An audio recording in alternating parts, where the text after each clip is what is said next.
Hey, folks, and welcome back to another episode of I Am Northwest Arkansas. I'm your host, Randy Wilburn. I'm excited to be with you as always. As you know, we're doing videos now, so I want to encourage you to smash that subscribe button, like this video, follow us here on I Am Northwest Arkansas on YouTube and all over the interwebs, but specifically right here on YouTube. And so we are excited to be doing more of these podcasts in video, so you can see my beautiful face and the beautiful faces of my guests. And I'm excited today because I have a very dear friend of mine who I just sat down recently with for coffee about a month or two ago, and we were kind of discussing where things were. And as I was doing some research, I recognized that I originally had this person on episode 25 of the I Am Northwest Arkansas podcast. His name is Tyler Clark, and Tyler is the executive director of Single Parent Scholarship Fund of Northwest Arkansas. These guys are doing amazing things for single parents and individuals here in Northwest Arkansas that just need a leg up to be able to accomplish their wildest dreams of matriculating through school, getting a degree, and moving on and making a better life for them and their families. And so I was blown away by what Tyler was doing back then, and he's even doing more now. And so this is kind of like a new episode to kind of check in with Tyler and find out all the amazing things that Single Parent Scholarship Fund is up to in 2024. So that's been like almost 5 years. It's almost 5 years. That original episode came out July 24th, 2019. We'll reference that in the show notes. But without further ado, Tyler, welcome to the podcast, the video. Honored to be back, and the video edition too. Yes, wow. absolutely. That's awesome. It's so good to have you here, man. And you've brought a guest, Stephanie Djimbi, who is actually a participant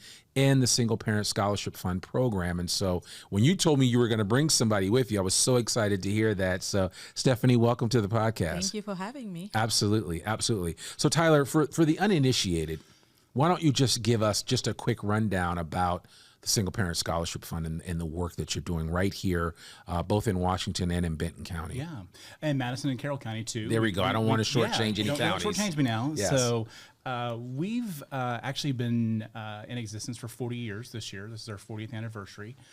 Things have changed a little bit from the beginning, but the ethos of our organization has stayed the same. And essentially, our title of our organization actually speaks to what we do. Single Parent Scholarship Fund means we give scholarships to single moms and dads who want to elevate their opportunities in life by getting a post-secondary education, whether that be a credential, certification, associates, bachelor's, and even some master's programs. And we actually have a couple doctorate students as well. Ooh. So over these years, we've seen our organization grow, the need grow, obviously. In the very beginning, our inaugural semester, we gave away 10 scholarships for $250 a piece. Okay. On average now, you're seeing recipients for full-time getting $2,500, which is obviously very helpful for them and their journey. And we also do three-quarter time and half-time and part-time as well. What we have been able to accomplish in those 40 years is a little over $17.8 million. Wow. To 21,000 scholarship recipients. So you can imagine the economic impact that has, but not only that economic impact, but the impact that it has on our scholarship recipients and their families. It's a totally immersible program where families are encouraged to participate in all of our initiatives that we have, whether that be we offer back to school supplies, backpacks. We have a wonderful behavioral health counseling program that provides our recipients the opportunity to not only with their children or the family together or the individual recipients to engage with professional counseling for free. For someone without insurance, that's about $250 that we're saving them. So you can imagine that impact, and also just the interweaving of the needs that our folks have. So they get to know the counselor during the time they're in the program, so they feel comfortable doing that. And if we were to maybe pay for that or send them elsewhere, may not have that level of comfort, and they may not also follow through. Yeah. So we also offer pantry services, dry pantry. So things that maybe WIC or SNAP benefits don't cover. Sure. So high demand trash bags, toilet paper, paper towels, feminine hygiene products. Detergent is always number one. And we allow our recipients we get great donations, and our recipients shop in our dry pantry. And we see that need ever growing. And then, the education and career counseling we're able to do with our scholarship program managers has been wonderful. So scholarship managers, Haley manages Benton and Carroll County, and Amber manages Benton and Madison County. Yeah. Washington and Madison County. Thank you. You guys have grown. We have. Yeah. Staff-wise and otherwise, I mean. Yeah, since we talked last, we have merged, actually. Organizations have merged. Northwest Arkansas merged with Benton County, so now we serve the 4-county region. And that was so helpful for us because we were really cannibalizing each other's messaging, donors, recipients. It just really was kind of messy. Not in a bad way, just, Northwest Arkansas has grown so fast. We were all organizations were somewhat siloed and regionalized. And I'm a lifelong Northwest Arkansan, and like to go to Rogers was a day trip, back in the day. You got to pack a lunch. You got to pack a lunch, or make your plan, and because there was a different mall up here that was different in Fayetteville. So now it's nothing, and obviously I'm watching all this week is shareholders meeting for Walton. A lot happening. Oh my gosh, I've never seen so many. Charter buses. You can always tell it's shareholders meeting. But I'm so glad that we were able to remove that silo. It just helps recipients like Stephanie and others just learn more about us. Yeah. And again, that cannibalization is not there anymore. And it was a very smooth transition for us to merge together. Actually, we've been asked by a couple other nonprofits our advice, which is very flattering. And when people say, "How's the merger going?" I'm like, well, that was 3 years ago. I know. I know. It's nothing now. Over and done with. Yeah. So always room for improvement, of course. Always looking at different ways. We're really far up north for our current location, and that's been kind of tough. So we make sure that we try to come down south to Fayetteville for meetings and dropping by pantry supplies, etc. And I always believe that we can't do everything for everyone, right? But we have some great partners, and that's been shown post tornadoes and everything else. Is that if we can't do something for someone, there's someone that can. Yeah. And statistically, unfortunately, Arkansas ranks bottom of U.S. States that have head of households with a associate's or bachelor's degree. So we're facing that challenge of just trying to get people. At least an associate's, at least a bachelor's, so they can earn more money, and that's part of it. Our recipients aren't looking to get rich, but they want to change their lives. Maybe yes. At some point in time, absolutely. But they want to provide more for their family, and Yeah. I also love the second generation approach that just happens naturally. And I'm sure Stephanie can share too. But our recipients' children, this is what they're going to do. They're going to go to school. There's no doubt now. It may be a credential, maybe a certification, but they now know that college is in reach for them. 45% of our recipients are first time. 54. Got that backwards.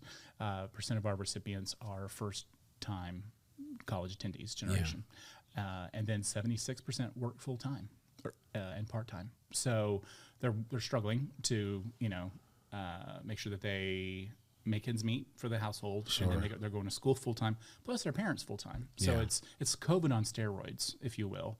But we had the most tenacious people that I've ever had the opportunity to meet. I've been a nonprofit in July it'll be 23 years, and I've never enjoyed watching a group of individuals, clients, etc., exceed and excel because of just how awesome they are, and they're there because they want to be. We're not forcing them to apply for a scholarship. Sure. And we also believe in a carrot versus a stick situation. If someone's grades drop a little bit, let's have a conversation about that. How can we get you back on track? It's never a no. It's a maybe. And so that's what's been beautiful about this organization. And we have a strong demographic of folks that help us from a corporate level, grants and fundraising. And then, we've got 14 dedicated staff members who are just there for just there to support people, and you don't find that very often. So. Yeah. Well, I mean, I know the need is great, and as I listen to you talk and other people like Carol Silva Morales and others that are making impacts in this area of upskilling and finding careers and getting education, which is huge, right? I mean, I think we all can recognize that the power of education is simply that you can, for one family, where education is infused into that family, especially at a university level, a community college level, it can change the trajectory of the generations to come. So that brings up a great point, Randy. So last year, our average recipient made $9,700 a year. Okay. Within 6 months of graduation, they were at $33,000, and that was a 243% increase, and that was just 6 months after. So we monitor our recipients as long as they respond back and give us information. Sure. But that's life changing. They're coming off of government subsidies. They're able to save for a home, buy a car, those type of things that just maybe weren't possible previously. So it's a generational shift, and I think with the focus on affordable housing in Northwest Arkansas, the focus on transportation, affordable health care. Yep. We need more affordable education opportunities. We do love our community partners that help us out immensely, but we still need more. Yeah. Especially in the healthcare region. We've become such a healthcare focused region with the healthcare corridor happening in Springdale and elsewhere. We have some of the best hospitals and cancer care facilities, treatment facilities. And more on the way when you think of what the Alice Walton School of Medicine is going to mean to this region. So it is huge. So and I had a great question from someone the other day about, so how many of your recipients actually stay here? Like, well, we don't have the leak that the U of A has, for instance. Right. We don't have a bunch of single parents from Texas, no offense to Texas. Yeah. Right. Right. They stay here because their family is here. Exactly. Or if they do leave, it's very few. So we graduate about 60 recipients per year. Okay. So that's significant. We had 60 graduate this past year, and that was our highest number yet. And they're excelling as well. 3.3 GPA, 3.33 GPA. Okay. And then we have about an 85% retention rate, and that is higher than any major college, especially our local colleges. And the reason why it's not 100% retention is we account for folks that maybe come on our program and then go off to go work for some more or have to go off for family reasons. Yeah. But we always try to get them through the process. Top majors, nursing and healthcare careers, and then business and social work. And it's just been, those have just been mind-boggling that our folks want. That social work doesn't pay. Right. Nursing's a hard job. Yeah. And healthcare professions is even harder. So, just watching education as well. We have a great number of teachers that are getting their master's or special ed certification, et cetera. So, again, they're not doing these jobs to become wealthy. They're doing these jobs because they have been helped in some way by a teacher, educator, social worker, healthcare professional. My mother was in the hospital recently, and I ran across, I had my T-shirt on, which I usually do, Single Parent Scholarship Fund, and I had two nurses actually say they'd been through our program previously. Wow. So you have no idea. How rewarding was that? And I pulled through a drive-thru the other day, and a graduate said, guess what I'm doing? I'm like, I didn't recognize her at first because out of the element. Sure. And then I was like, oh my gosh. And she's like, I start my new job tomorrow. And so she was leaving. It was at Steak and Shake. Yeah. Not sponsored by the blog. Right. And she's like, this is my last day. I get to actually go to like a 9-to-5 job. I can be with my kids after school. Oh my gosh. And I was like, it just, I get chill bumps now thinking about it. Yeah. And it truly is a partnership between us and the recipients. Because we need them and they need us. So yeah, no, I love that, and I think it's important for us to recognize that, and when I say us, I mean those of us in Northwest Arkansas, that this is a big area. There's a lot of opportunities. I mean, we see the university, we see Walmart, Tyson, J.B. Hunt, fill in the blank, other Fortune 1 company. And the reality is that there's a lot happening in this region. Mm-hmm.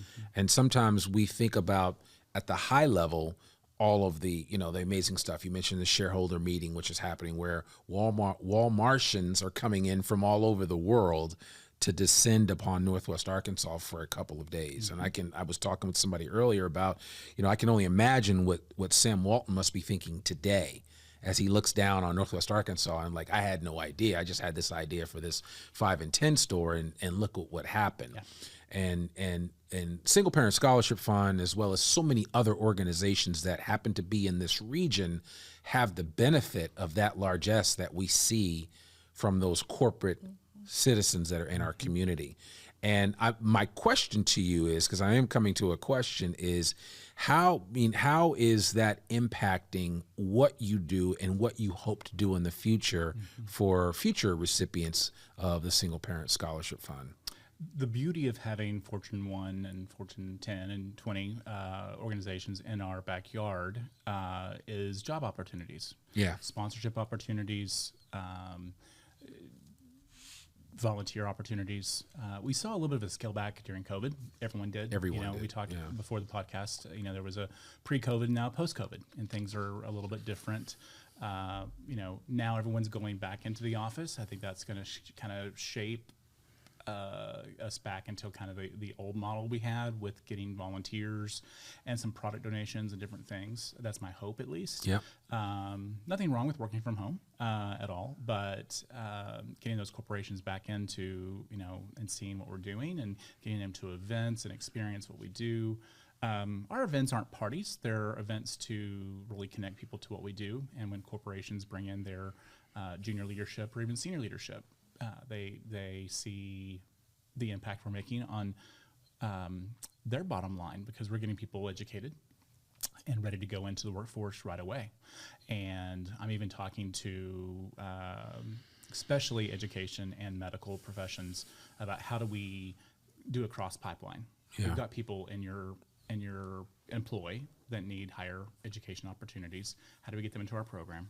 And then how do we, once they graduate, cross-pipeline them back into your our folks that aren't currently employed, get them back into your organization. Yeah. And we work, you mentioned Carol Morales with Upskill. What a wonderful organization. Oh, yeah. She's amazing, and the organization is amazing. And we share clients. So she is a single parent. You're one of them. Yes. Okay. All right. And so that's been a wonderful thing. And you mentioned upskilling. Reskilling has really become a hot topic right now. It's just folks that may have kind of sat in a corporate setting for a while that need maybe an extra certificate or certification, but they just don't have the extra cash or the time to do it. So let's step in and help. And that's been something we've really been looking at. And that's really because of Upskill and their view and their vision. So I want to pause there for a second, because I think I don't want this to be lost on our audience, and I want you guys to hear this. I'm actually reskilling myself. I'm learning. I mean, obviously AI is like the new thing, right? And everybody's talking about it. Oh, Chat GPT, this and that. And it's more than just asking it a bunch of questions, but there is a whole economy behind artificial intelligence. And so I'm actually taking the time, and I would encourage anyone listening to this podcast and you're thinking, oh, well, it's too late for me, or there's never a perfect time for you to either go back to school or for you to go to that other university that I love so dearly called YouTube. Shout out to YouTube. and learn and get some insight and information. And so I've actually treated it like a class. So every day I just take an hour to watch some really good AI videos from people that I highly respect and who are looked upon as experts in the space, so that I can learn more about AI. Because you either you're going to embrace it and learn it, or you're going to be left behind. Sure. And I think that could be the case for any industry, right? It's why we're telling more people, even my kids, I'm having this conversation about, the skilled trades are a very viable opportunity. I mean, a good electrician can make six figures and without batting an eye. Starting out. Not even like having and let alone carpenters, which they're just not making enough carpenters, right? Because carpentry is not a sexy job. People aren't like, oh, I want to be a carpenter. It's like, that's not what people think about, right? And I think the reality is that there are plenty of opportunities out there. And what I see as a benefit for what you're doing at Single Parent Scholarship Fund and Circles NWA and several other organizations that are doing amazing things in our community is that we're really starting to look at how can we make sure we meet the needs of the widest audience possible. And meet them where they are. Yeah. Where they are. Yeah. I think that's super important. And if you're not collaborating with another nonprofit as a nonprofit, you've missed the boat. So, Carol and I actually have a quarterly meeting set up. I got to meet with Circles for the first time. Stephanie? Christina. Christina, yes. Sorry, Christina. sorry, Christina. It's fine. They're doing awesome work, and we referred some recipients to them as well. And that's what I call cross-pollination. Yes, yeah. Yes. And again, there was a time when I was early in my career, the nonprofits would not talk to each other. Oh yeah, there were silos. Yeah. Yeah. And they're afraid about funding. Well, if we find out we're doing something similar, we may get funding pulled. And that was the day when money ran. It was on trees. Yeah. Now it's a little bit it's a lot different, obviously, but it should be. We should sing for our supper in a lot of ways. We've got to show a change. We've got to show that we're making an impact. There's been news lately about a nonprofit that essentially scammed some folks, and the founders were using those monies personally, and that's nonprofits are held to a higher standard. They have to report their books out to the public. That's law.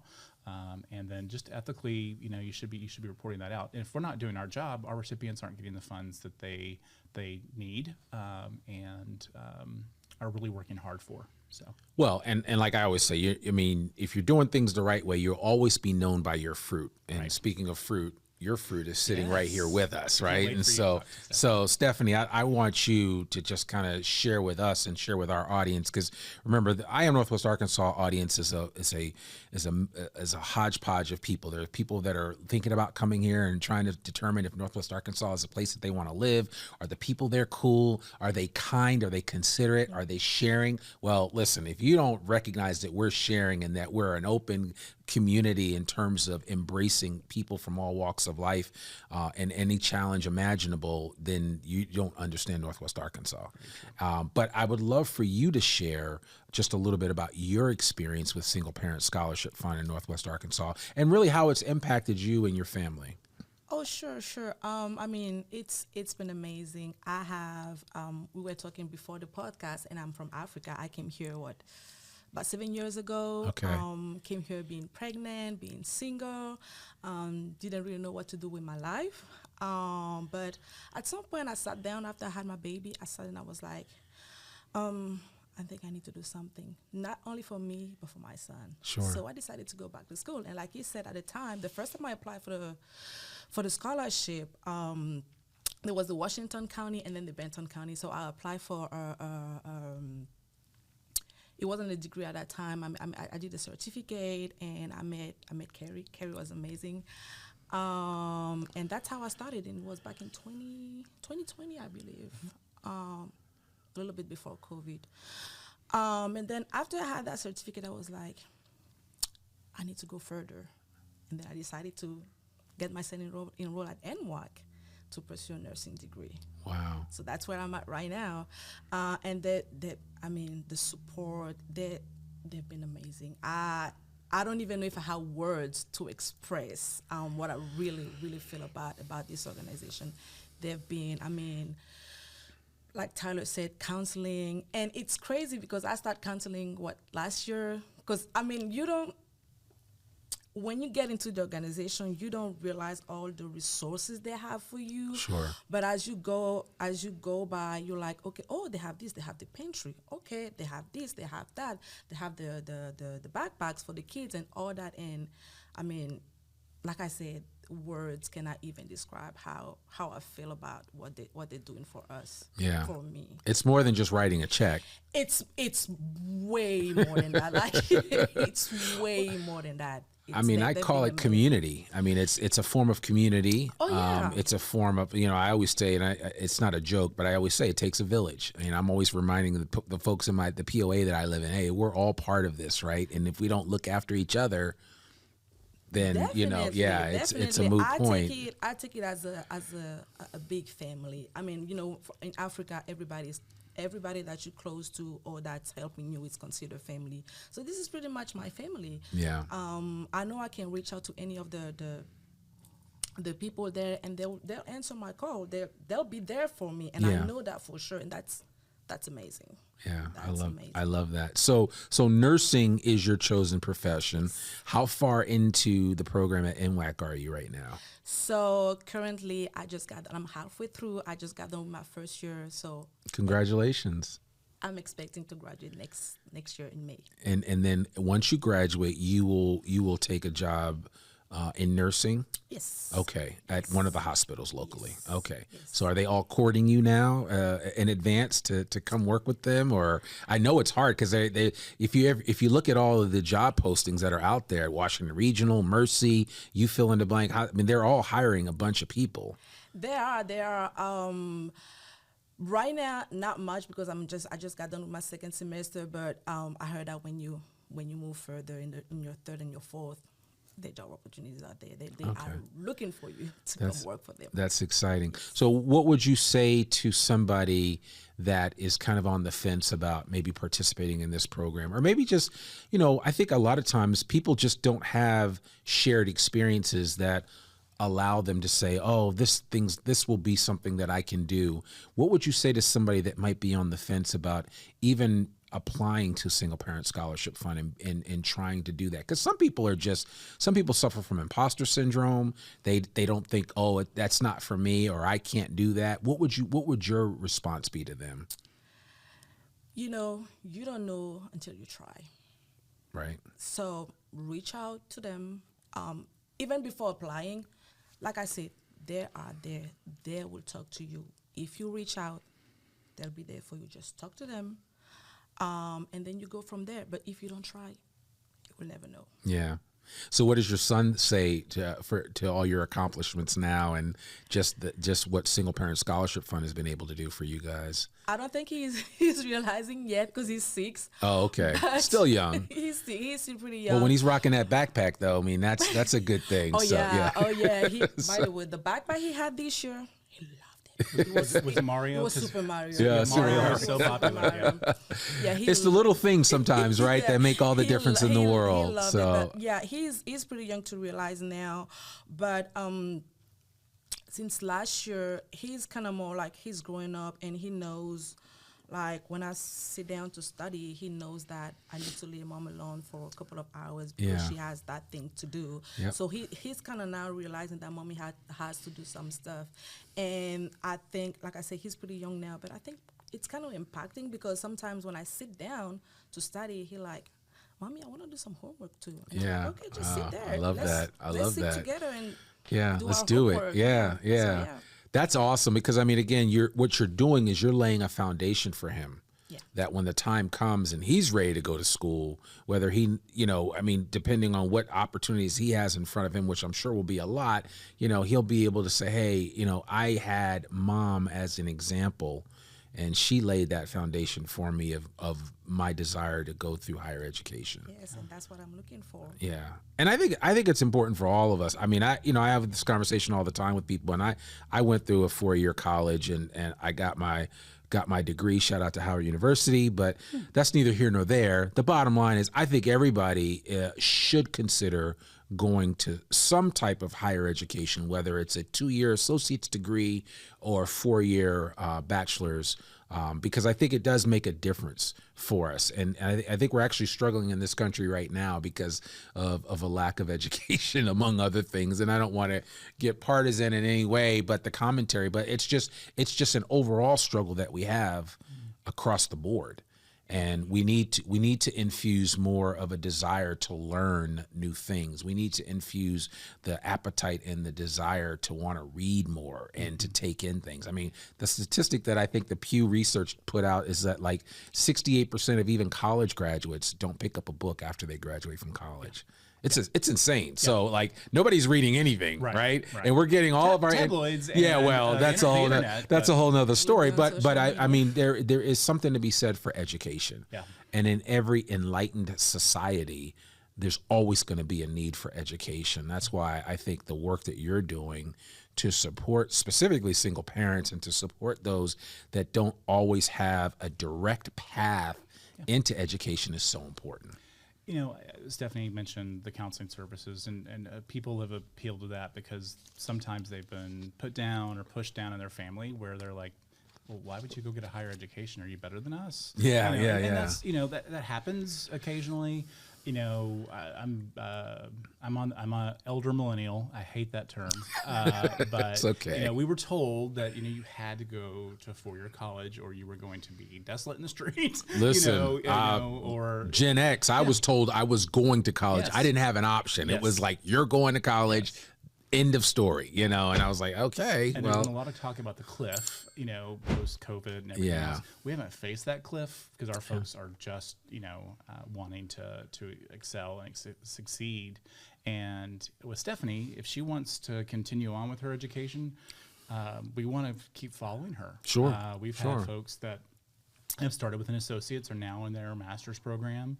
We actually have a recipient that started in his associate's, did his bachelor's, and now he's at UAMS getting his MD. oh my goodness, So, really? Yes. That's So, going to be an amazing yes. success story. And he's one of like 4 we've had over the 40 years, so it's not unusual for us. Yeah, yeah. But again, an MD, helping people, not going into it for he's going to want to work in a rural setting or a community health center type setting. Right. So not opening up a big practice or those type of things. It's just, again, every time we have a lot of interaction with recipients. That's the benefit of kind of what we're able to do. We had 231 recipients last year. Okay. Little over 400 children in that program as well. Even though we don't do specific children's programming, we consider them part of the family nucleus of what we do. Right. And of course, more women than men. We'd love to have more men apply. And I think there's starting to be a change now in family law, where before it was kind of an automatic, the mother got all the rights. Sure. And we require them to have, partial custody. They don't have to have full custody to be involved. We've actually had both single parents, exes, on the program at the same time previously. Interesting. Okay. They made it work. Yeah. We made it work. And it was for the benefit of that child, or those children. Our sizes of our families aren't huge. On average, they're about 1.5 to 2. Mm-hmm. So not large. We see that kind of shrinking, especially post-COVID. And so we monitor those trends, just kind of be ready for, what we need, how we need to budget for the next years and those type of things. So we are always looking for innovative ways to help our recipients better. Mm-hmm. For instance, if someone comes up with a opportunity or an idea for a college or institution we're not funding currently, we will actually look into that for them and make sure they're accredited. They're not a fly-by-night, online school. Right. And we get them, the funding for it. Yeah. And the benefit of our scholarship, and people may be kind of curious about that, does it go to the school, et cetera? Our funds are very much expendable to the need of the recipient. Okay. So a recipient can use that for childcare, can use that for tuition and books. That's great too. They can use it to pay mortgage, rent, utilities. I know a couple of recipients that will buy up some Walmart gift cards. Yeah. So they, that's groceries. So they know they have a constant stream of groceries. So we give them a check, or they can have 4 checks printed out to different places. And I think that's probably a little bit more flexible for them. Also, Sure. we help them use Pell Grants. Yeah. Arkansas Scholarship Lottery, Northwest Arkansas Community College has great scholarships available. So does the U of A. So really try to help everyone maximize and not become reliant on loans. That's the key. Yeah, that's the big thing, because that's the last thing you want to deal with is coming out of school and having a mountain of student loan debt hanging over you. I want to applaud the state too, because they just released. People may have read several $1 million, pouring them into the nursing programs in the big schools in Arkansas, because we need that. We need more slots. It's competitive. Stephanie knows. Oh, it is definitely. Yeah. Yeah. So you had to be top of your class, obviously, and Bravo. Yes, yes. And so, but opening more slots means more opportunity. We're seeing folks leave the industry because of COVID, or just aging out. They're just ready to retire. Same thing, and more blue collar work too. Just aging out and not finding their replacements. So, we've had industry call us before and say, hey, we'll pay for someone's training. Just, I need someone to, be a mechanic in our program, or, something like that. So, You get any takers? Sometimes, Yeah. Sometimes it depends. Interesting. Depends on Okay. what it is. And they're promising, $75,000 out of the gate. And if you really want to work in Northwest Arkansas, There's like, you can work. that goes without saying. And I don't want that to be lost on anybody that's coming here. Yeah. And even if you come here to work for one company, you could ultimately end up working for somebody else eventually. Because this really is a place of opportunity when it comes to work and employment. It really is. I don't say that lightly. I tell because they're like, why are you in Northwest Arkansas? And I'm like, well, I explain it to them. It's a long story. I don't have time to get into it now. But I mean, I wasn't sure what I was getting into. But now that I look back, it was one of the best decisions that I've made in my life. And I've lived all over. And I've said this to people who will listen, that, Northwest Arkansas was one of the best places. And we're not perfect. We've got our challenges. Trust me when I say this, and we're trying to overcome them one step at a time. But it's programs like Single Parent Scholarship Fund. It's people like Stephanie and you, Tyler, that are making a difference in our community and really making this a great place to be. So I'm always telling folks that are thinking about coming here, maybe a spouse has been offered a job with one of the big companies, this is a place to come. You'll land on your feet, and you'll find more opportunities than you could ever imagine right here in Northwest Arkansas. Yeah. Heck, you might even create something, right? Which is because this is a very fertile environment for entrepreneurship. So there's a little bit of everything available to you. Absolutely. Yeah. Absolutely. So I'm excited. So my next question for you is simply this, before we wind this up, is I'd love to kind of know what's next for Single Parent Scholarship Fund. What are the gaps that you're trying to fill now that maybe didn't exist back in 2019 when I talked to you? Sure. We're always evaluating our recipients, the needs for them, talking more to industry and seeing what the next big trend is. Strategic plan wise, we do a 3-year strategic plan that helps us guide what we're doing. Right now, our initiative is to get more recipients. This is what we're talking to folks more. We always talk to folks, but more than ever in our 40th year.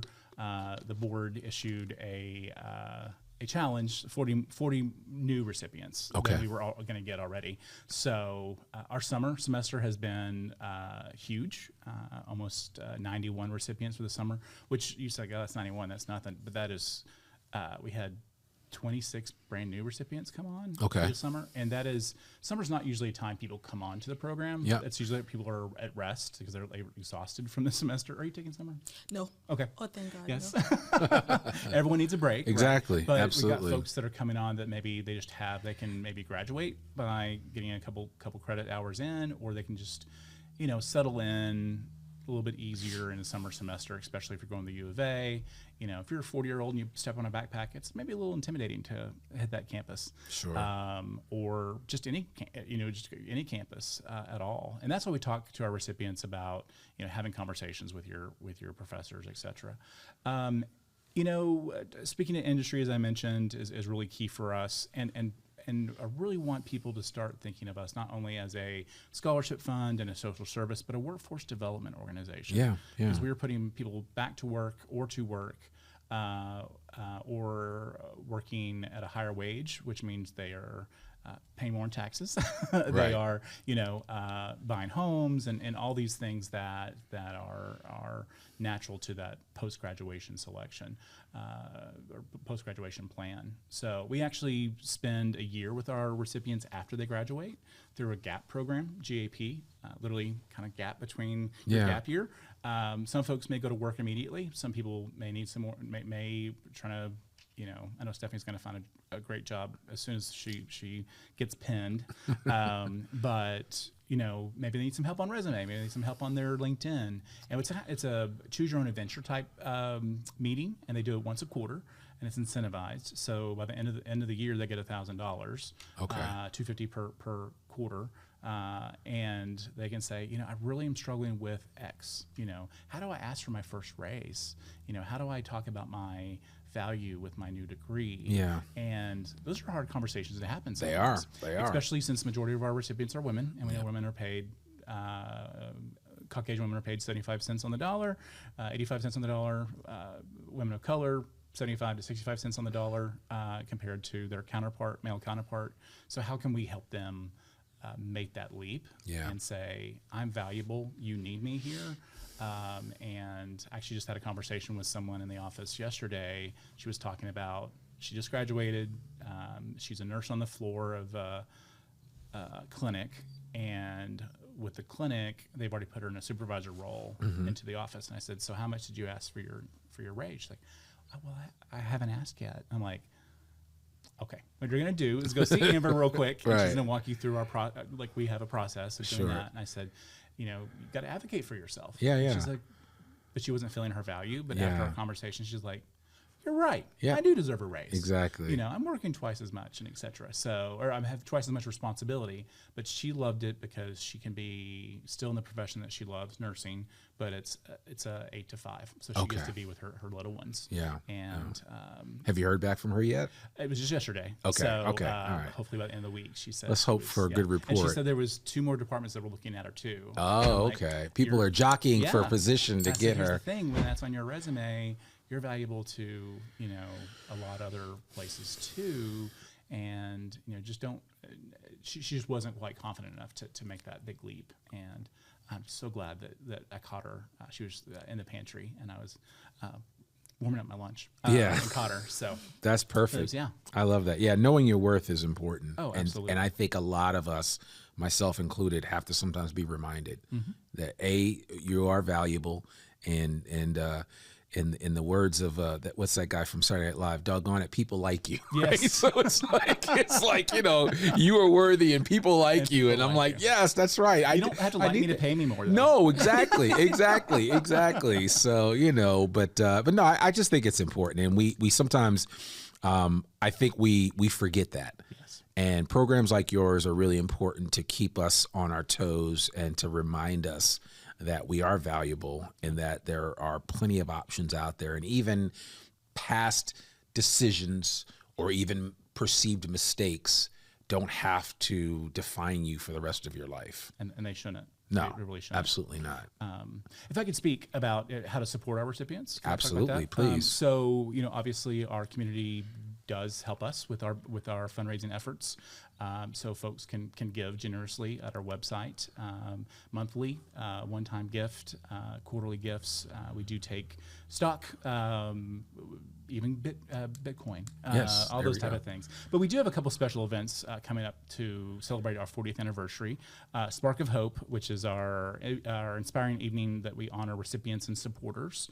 That's going to be July 25th, coming up very soon. And that's going to be at the Rogers Convention Center. Okay. Annually. And then we have Golftoberfest, which is that's your annual thing that you do, right? Well, these are all annual, actually. Yeah. So Golftoberfest started, back in the 2000s. And it was actually just really a recipient event. And then board members started to come, and they're like, well, we can get this sponsored, And then so it turned into like this really fun day, Saturday, that we had miniature golf tournament. And the recipients would come, and sponsors would come, and board members would come. COVID hit, and we're like, how do we? It's outdoors, so we can still do this, but we can't do it like as a gathering. So we've actually spread that out to allow people to golf for 2 weeks, miniature golf. So we have several bankers, especially, who are very competitive about this event. They get out with their rolled golf putters, right, and get out there to win, because we have some good prizes. Good. So Golftoberfest will happen not only at Gator Golf in Fayetteville, but gosh, I just left me the golf course in Rogers by Fastlane. That's October 5th through October 20th. Oh yeah, that's the one that's outdoors right Yeah, there. yeah, Golf Mountain. It's Golf Mountain, right? Golf It's Mountain. just off. And both are outdoors. Yeah, you can see them. Yeah. So like corporations can form a team, families can form a team. All our recipients are invited to play for free. We have T-shirts. We have some giveaways there. It was funny. I had a donor call me one time and said, "Hey, we would love to give you a car for hole-in-one for your golf tournament." I was like, "Well, we have about, 200 hole-in-ones at our golf tournament." She's like, "I'm sorry." I'm like, "It's a miniature golf tournament." She's like, "Oh, so probably not a car." Yeah, so yeah, we give away like little miniature like, cars. Sign me up for that one. Yeah, so that's heck yeah, hilarious. even I can make a hole-in-one for that. Yeah, So, absolutely. but they came on as a sponsor. Oh, I love and then that. Golftober VIP is a relatively new event. It happens at the Top Golf. Okay. It's a morning event, October 11th. And then Jingle Mingle, which is I think is one of my favorite events. It's just a very isn't it cool? It's out. It is really cool. At Herring Crest in Springdale on Elm Springs on Elmdale Lake, and you can see the Christmas lights bounce off the lake, and that's coming up on December the 5th. And I say coming up because it's going to be here so soon. Oh, I know. Yeah. I know. But our website has all these listed, Yeah. and people can sign up about them. So our website is SPSFNWA. I know it's a lot of letters, but you can just simply Google Single Parent Scholarship Fund, and you'll find us pretty quickly. .com, right? .org. .org. We have Okay. all of them. Yeah, you have all of them. Okay, yeah, no, that's important to mention. And no, I'm quite familiar with your Golftoberfest, and I've heard amazing things. So I would encourage any of our listeners, whether you're listening to this podcast recently after we just recorded this, or you're listening to this a year from now, you should just go to the website and take part in any of the initiatives that Single Parent Scholarship Fund is doing, because it is for a good cause. And when you do it, think about someone, or just remember Stephanie's beautiful face and just the stories that she's telling, and the impact that Single Parent Scholarship Fund is not only having on her,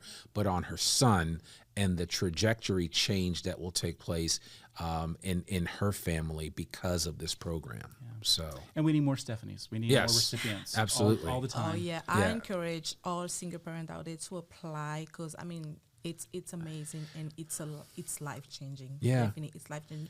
Even those events that we have every year, I see that more as about networking and connected, and even you see the opportunities behind, because you can meet whoever and have an opportunity coming out of nowhere. So sure.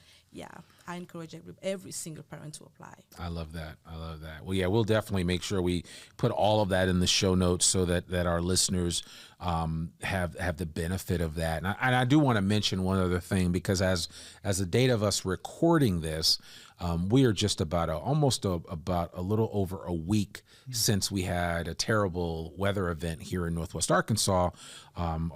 We had tornadic activity, which impacted both Washington and primarily Benton County.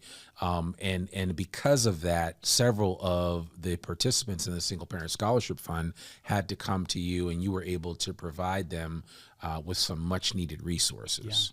Yeah. And the biggest challenge, and we're going to continue to support folks longer than these 2 weeks. And I think what I saw and learned during COVID is everyone was so supportive the first few months, and then everything kind of dried up. Yeah. So we are being very conscious about that. Is yes, everyone needs support right now to help with most of our folks who need help with either food, restocking their fridges because everything went spoiled, or deductibles on car repair or those type of things. But we are going to keep an eye on the needs in the future as well, because there's always going to be something that pops up related to this that. Oh yeah, I didn't realize that the foundation on my house shifted. Exactly. And now it's finally showing me what that result of that is. So I'm very conscious about that, and that happened during COVID, because we issued some emergency relief funds for those, but then did another emergency relief funds for those. And I will say, I never lived anywhere else, but the response from the community to get people into hotels, to get people.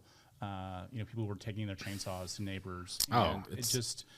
It was insane. Yeah. I couldn't honestly, I mean, I couldn't even keep up with the amount of posts on Instagram of resources that became available like instantly. And I was just like, man, I was like, well, let me just get the best of these and keep reposting these and keep sharing it, because everybody was looking to help somebody out. Yeah.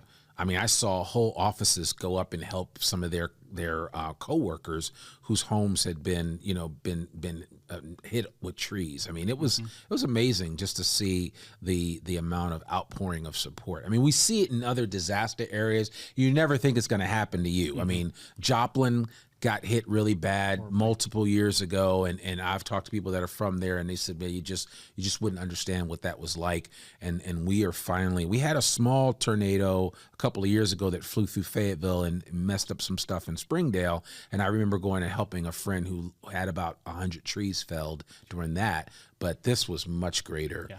And not that we grade these, they're all bad because they impact us. And it's just important to know that there's always help out there if you need it. Well, the impact to industry is high too. There's places that can't open for a while. Yeah. That our folks and other folks, they rely on that paycheck. And you can't necessarily send those people to another Wendy's or another location because they don't need those folks. Yeah. And I drove up to inspect our building the day after. Of course, power was out pretty much everywhere. Our office is in northern Benton County. But we were very lucky. We were shielded by another building that just shielded us. Actually, we just had like two little trees, like bloop, and I felt guilty but also thankful that we were going to be open. We had resources for our recipients to come in, to cool off, to recharge their electronics, to get a snack, to get a cold drink, and just kind of somewhat get it off their chest. Yeah. And we had the same thing with our staff too. We had half our staff lives in Benton County, so some of them didn't have water or didn't have electricity or those type of things for a couple of days. So we were so very lucky. And if it had happened a couple of hours later in the day, in the morning, oh, I know, or in the middle of the day, there would be a different story about the death toll. Sure, and sure. 2 is too many. Yeah. But we are very, very lucky and to live in this region, and I'm glad to call it home. Yeah, absolutely. I am too. So, well, listen, I really appreciate you guys taking time out of your busy schedule to sit down with me, and I'm so glad we got to do this on video, so people can actually see us talking about Single Parent Scholarship Fund and the amazing work that you're doing. So I just want to encourage all of our listeners, if you're listening to this or you're watching this podcast, please support Single Parent Scholarship Fund of Northwest Arkansas. I recognize that as we've come through the pandemic and we've come to the other side of it, some of us have struggled with a little bit of giving fatigue because it seems like every day there's something new to give to. Absolutely. But what I will say about this, and you've heard me say this on the podcast before, what Tyler represents, what Stephanie is a part of, this is good soil. Please sow into what the Single Parent Scholarship Fund of Northwest Arkansas is doing, because they legitimately are making a difference in the lives of other people. And at the end of the day, the last time I checked, it's always about other folks. It's never about us, right? It's always about other people. So whatever you can do to support them, I would be honored for you to do that. And we'll continue to share out all the amazing things. I mean, Tyler has become a friend, and we'll continue to share out the message of Single Parent Scholarship Fund with anyone that will listen, and that includes you. So hit the subscribe button, smash that like for this particular episode, share it with a friend, share it with a single parent that needs to get the encouragement of what Stephanie has gone through and why they need to sign up with Tyler's team and be the next recipient of the Single Parent Scholarship Fund. So, any final thoughts that you want to add? Randy, thank you for doing this for the community. I know it's a labor of love, and you've grown so much, and we're such a big fan of yours. So, thank you for everything you're doing for us. And I love the video. This is awesome. Yeah, I think it's great. I love it. And shout out to Go Rogue X Studios, Brian Fitton, and the rest of his team. There's so many great podcasts that get produced and done right here. But these guys are amazing, and they do great work. And so you'll be seeing more videos, and it's because of them and my amazing editor, Margot, because she does great work. But certainly I appreciate you guys, and we'll continue to, again, get the word out about Single Parent Scholarship Fund. I want to make sure folks get to SPSF NWA.com and .org. So you can find them both ways. Check out our website at IamNorthwestArkansas.com for the show notes for this. If you're listening to this on on your podcast player of choice, then you should see right in the show notes all the links for all the good stuff that Tyler is doing. You'll see it right there. So certainly want to encourage you to take a look at that. I also want to apologize. I said you were executive director, but you're really president and CEO, but that's kind of like an executive director too. So, I mean, I'll take all the titles. Yeah, all the titles. Yeah, you got it all. Just not CFO. Exactly. That's not your thing. No, I hear you. So, well, listen, Tyler Clark, Stephanie Djimbi, thank you guys so much for joining us on the podcast today. We really appreciate it. Absolutely. Well, there you have it, folks. Another episode of the I Am Northwest Arkansas podcast. I hope you're enjoying this. Hope you're enjoying these videos. This is really cool that I actually get to do this. If you're listening to this just driving down the highway right now, well, I appreciate you. But if you're actually sitting there on that big old screen, flat panel screen that you have in your living room watching this video, I really appreciate you for doing that. We're going to bring you more videos like this. Certainly want to encourage you to follow us at I Am Northwest Arkansas on YouTube. Smash the like button, subscribe to this channel. We're going to have way more videos like this. If you're trying to convince somebody to move to Northwest Arkansas and this video doesn't do it for you, I don't know what video will. So, definitely check it out when you get a chance. But listen, remember, our podcast comes out every Monday, rain or shine. I'm your host, Randy Wilburn, and we'll see you back here next week with another new episode of the I Am Northwest Arkansas podcast. Peace.